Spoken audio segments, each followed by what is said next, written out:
प्यारे बच्चों नमस्कार। कल हमने आप लोगों को विसर्ग संधि के कुछ भेद के बारे में बताए थे और आज शेष कुछ भेदों के बारे में विसर्ग संधि के कुछ भेदों के बारे में आज बताएंगे। अब विसर्ग संधि के दो भेद के बारे में कल बताया था हमने। आज उसके आगे तीसरी संधि के बारे में बताएंगे। विसर्ग संधि का तीसरा भेद उत्व संधि।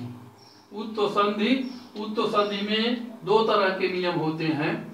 तो पहला उत्व संधि का पहला वाला नियम है आतो रोर प्लुता दप्लुते। आतो रोर प्लुता दप्लुते यानी यदि रू के र से पूर्व ह्रस्व आ हो और परे भी ह्रस्व आ हो तो रू यानी रा के स्थान पर ऊ हो जाता है। इसमें विशेष है आ धन ऊ धन आ बन जाने पर गुण संधि तथा पूर्व रूप संधि होकर के आ धन ऊ धन आ तीनों का एक ओ बन जाता है। यथा शिवस धन अर्चः। शिवस धन अर्चः बच्चों जैसे रुत्व संधि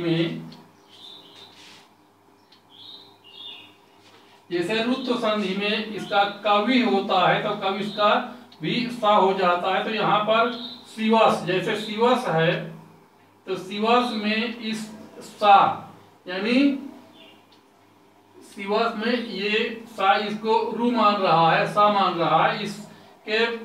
इसके पूर्व ह्रस्व आ जाए, इसमें ह्रस्व यानी छोटा आ है, ह्रस्व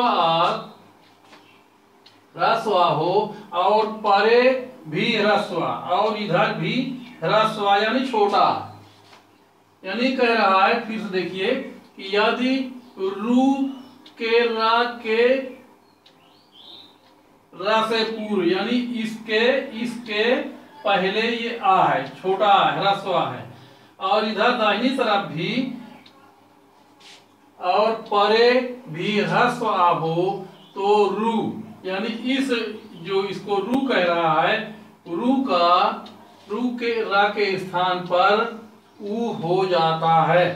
विशेष में है इसका कि आ धन ऊ धन आ बन जाने पर गुण संधि तथा पूर्व रूप संधि होकर आ धन ऊ धन आ तीनों का एक ओ बन जाता है। यथा शिवस धन अर्चः का रुत्व संधि होकर शिव धन रा धन अर्चः यानी इसकी जगह पर इसको रू मान रहा है, कह रहे हैं रू, तो रू का ये रा हो गया। तो ये शिव धन ये रू वाला जो रा है ये रा हो गया और धन अर्चः। अब इसका जब गुण संधि करेंगे ये गुण संधि होकर इसकी जगह पर सीओ हो जाएगा। सीओ यानी आ धन ऊ ये जो है आ यानी ए वाला आ जो है और इधर ऊ ये ऊ मिल करके सीओ हो गया। तो सीओ धन अर्चः होगा और फिर पूर्व रूप संधि हो करके इसका सीओ अर्चः ये सीओर्चः होगा। इसी प्रकार देवस धन आपी बराबर देवोपि शिवस धन आत्र बराबर शिवोत्र। यानी यहाँ पर फिर से एक बार देख लीजिए आतो रोर प्लुता दप्लुते यदि रू के रा से पूर्व यानी इस वाले ये जो सा है इससे पहले ये ह्रस्व है और उसके बाद इधर और इससे परे भी ह्रस्व इधर भी ह्रस्व है, यहाँ भी ह्रस्व है तो रू के स्थान पर ऊ। तो इसको कह रहा इसको ऊ मान ले रहा है, कह रहा है इस रा के स्थान पर जब शिव धन रा है तो इसको ऊ मान ले रहा है। इस संधि के हिसाब से ये ऊ हो गया। तो शिव धन इसको जब उ मान लेंगे तो ये गुण संधि के हिसाब से ये गुण संधि में शिव धन उ बराबर सीओ हो जाएगा। शिव धन उ बराबर सीओ, जैसे सूर्य धन उदय बराबर सूर्योदय होता है, उसी प्रकार से शिव धन र यानी र की जगह पर उ मान ले रहा है तो शिव धन उ बराबर सीओ हो गया। और अर्चा जो है ये फिर ये इसको फिर पूर्व रूप संधि होकर के पूर्व रूप संधि में ये यस का ये चिन्ह बन जाता है, ये आ का अवग्रह का चिन्ह बन जाता है। तो इसलिए सीओ धन अर्चा इसका होगा पूर्व रूप संधि होकर के सीओर्चा, यानी इसका ये अवग्रह का चिन्ह लग जाएगा और इस प्रकार से ये अवग्रह का चिन्ह लग करके सीओर्चा हो जाएगा। इसी प्रकार जैसे देवस देवस धन आपी, यहाँ भी ये जिसको बाद में रू मानता है इसके पहले आ है, ह्रस्व आ है, इधर आगे भी ह्रस्व आ है, तो इसको देव धन उ बराबर देव हो गया। और देव धन आपी आ के जगह पर ये अवग्रह हो गया तो ये देवोपी हो गया। उसी प्रकार से शिवा से यहाँ स के पहले ये आ है, ह्रस्व है, इधर भी ह्रस्व है। अब इसको फिर रू मानता है, रू के बाद फिर उ मान लेता है तो शिव धन उ बराबर सीओ हो गया। फिर अत्र वाले आ की जगह पर अवग्रह का चिन्ह हो गया, तो इस प्रकार से ये सीओत्र हो गया। तो इस प्रकार से ये उत्तर संधि का पहला भेद इस तरह समाप्त हुआ। अब इसके बाद इसका दूसरा भेद है बच्चों, दूसरा सूत्र है इसका, दूसरा सूत्र है हासीचा। ये हासीचा सूत्र है, इसमें इसका नियम है यदि रू यानी वही वाला रा के पूर्व ह्रस्व हो और परे हस, हस का मतलब हस प्रत्याहार। हस प्रत्याहार में कौन कौन से वर्ण होंगे? हाय वरट लण यमंगणनम झभय घटधस जबगड़दस, है ना।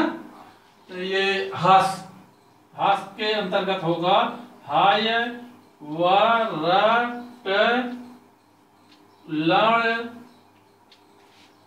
फिर अमंगणनम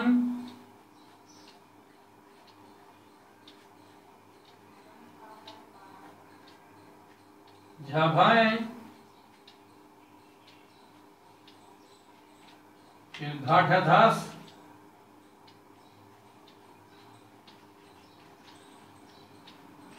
फिर जबगड़दस।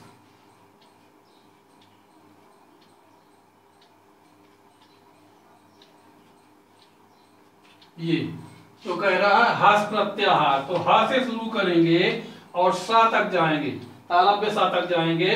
तो यहाँ पर कह रहा वर्ग का तीसरा चौथा पांचवा वर्ण तथा या वा रा ला हो तो रू यानी रा के स्थान में उ हो जाता है। फिर आ धन उ में गुण संधि होकर ओ हो जाता है। यथा मनस धन रथा बराबर मन धन रा धन रथा बराबर मन धन उ धन रथा बराबर मनोरथा। जैसे अब इसमें है खास प्रत्याहार में देखिए तीसरा चौथा पांचवा वर्ण, तो देखिए इसमें कह रहा है तीसरा चौथा पांचवा वर्ण, तो यहां तक ये यहां तक इसको बाद में दे रहा है, इसको बाद में दे रहा है। पहले ये देखिए यहां से, यहाँ देखिए ये अपने वर्ग का पांचवा अक्षर है, ये भी पांचवा है, ये भी पांचवा है, ये भी पांचवा है, ये भी पांचवा है, तो कह रहा है ये पांचवा वर्ण। फिर कह रहा झा भाए झा चा छा जा झा ये चौथा वर्ण है, पा फा बा भा चौथा वर्ण है, का खा गा घा टा ठा डा ढा ता था दा धा ये भी चौथा वर्ण है। फिर उसके बाद कह रहा चा ये जा ब गा डा दस, तो जा जो है चा छा जा पा फा बा का खा गा टा ठा डा ता था दा ये तीसरा वर्ण है। तो इसलिए कह रहा तीसरा चौथा पांचवा वर्ण तथा या वा रा ला हा। अब इनको ये या वा रा ला और हा इनको क्योंकि ये अपने वर्ग का चौथा पांचवा तीसरा वर्ण नहीं है, इसलिए इसको अलग से दे रहा है। तो यदि रु यानी र के पूर्व ह्रस्व आ हो और परे हस हस प्रत्याहार का यानी कोई भी वर्ण हो, ऐसे भी समझ सकते हैं कि हस प्रत्याहार का कोई भी वर्ण हो। ये इसको अलग से लिखने की जरूरत नहीं है कि अपने वर्ग का तीसरा चौथा पांचवा वर्ण या तथा या व ला हो तो रू के स्थान पर ऊ हो जाता है। तो इसकी जगह पर केवल इतना भी लिख सकते हैं कि हस प्रत्याहार हो तो इनके स्थान पर ऊ हो जाता है और फिर आ धन ऊ में गुण संधि होकर ओ हो जाता है। यथा मानस धन रथा है बराबर मन धन रा धन रथा। तो ये कह रहा है कि यहाँ पर रू का ये रा हो जा रहा है, यहाँ रू की जगह पर पहले रू की जगह पर ये रा हुआ और फिर रा की जगह पर फिर ऊ हुआ, कह रहा ऊ हो जाता, ये ऊ हुआ। तो इसको जैसे मान लिया कि मान धन ऊ धन रथा है, रथा बराबर ये मन में ये ऊ जो है इसमें जुड़ गया तो मनो हो गया और उसके बाद ये रथा है ये जुड़ गया तो मनोरथा हो गया। तो इस प्रकार यदि रू यानी र के पूर्व ह्रस्व आ हो यानी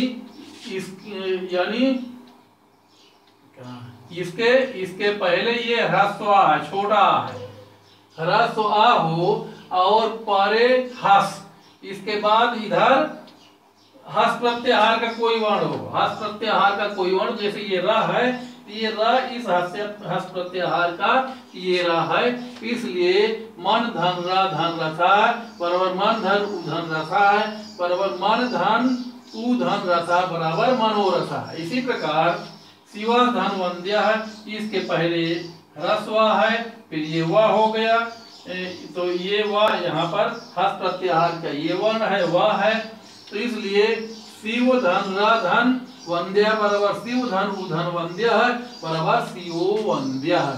इस प्रकार से ये संधि हो गई। ठीक इसी प्रकार से राम धन नमति बराबर रामो नमति, इसमें भी उसी तरह हो जाएगा राम धन उ धन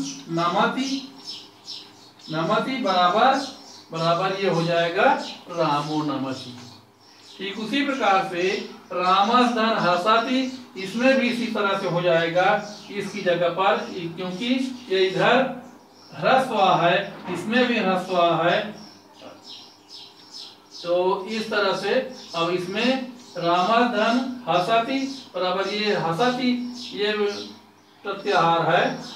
अब ये देखिए इसमें भी इसके पहले छोटा है ह्रस्व है फिर इसके बाद ये ना है, तो ये ना देखिए यहाँ पर पांचवा वर्ण ये ना है, इसलिए इसमें भी ना रामो नमति हो गया। इसी प्रकार रामा धन हसति में रामो हसति हो गया, क्योंकि इसके पहले यहाँ पर ह्रस्व है और फिर इसके बाद इधर हा है, ये हस प्रत्याहार का हा, इसलिए यहाँ पर रामो हसति हो गया। इस प्रकार से बच्चों इसमें पहले यदि रा के पूर्व ह्रस्व यानी इसके पहले ह्रस्व हो और परे यानी इधर हस प्रत्याहार का कोई वर्ण हो, यानी हाया वरट लड़ अमंगलम झमाए घाट धस जाबगाड़दस, इतने प्रत्याहारों में से कोई भी एक वर्ण हो इस तरफ, तो उनकी जगह पर ये जैसे इसकी जगह पर रा हो जाएगा, फिर रा के बाद ऊ होगा और ऊ के बाद फिर गुण संधि होकर के ये इस तरह सीओ वंद्य हो जाएगा। इस प्रकार से हसीचा सूत्र का ये संधि समाप्त हुई। इसके बाद आगे की संधि बच्चों कल पढ़ाएंगे। धन्यवाद।